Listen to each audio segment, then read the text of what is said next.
السلام عليكم ورحمة الله وبركاته. نبدأ بالموضوع الأول. مبروك الفوز لجمهور الهلال، البطولة 66، عمر الهلال 66. نبدأ بالوحدة، ما قصر، كان أداء اشكروا عليه، قدموا لنا آخر الدقايق، ما قصروا، جزاهم الله خير على المستوى والأداء.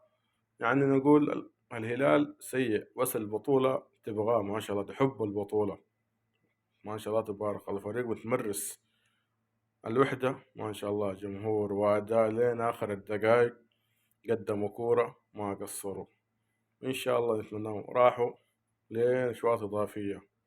وضربة الحظ نقول مبروك للهلال وجمهور الهلال، كل موسم وبطولة، البطولة 66. ألف ألف ألف الأمة الهلالية مبروك، ليسوا غريب على البطولة، على الأمة الهلالية كده اليوم مبروك. نخش في موضوعنا التاني، الست والعربي. نقول ألف مبروك للعربي، رغم إننا رياني بعد غياب 30 سنة كأس أمير قطر. مبروك للعربي وجمهور العربي وإدارة العربي، ما قصروا.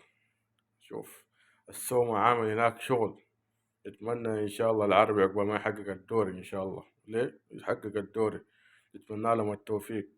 ما شاء الله تبارك الله قدموا أداء، لا ننسى الست، الفريق الكبير لعب في النهائي وقدم أداء، بس ما شاء الله البطولة تبغى العربي، يستاهلوا كل خير.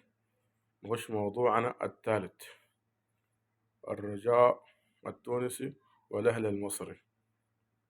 مبروك دور ربع النهائي أبطال أفريقيا، مبروك الأهلي المصري بفوزه 3-0 خارج ملعبه.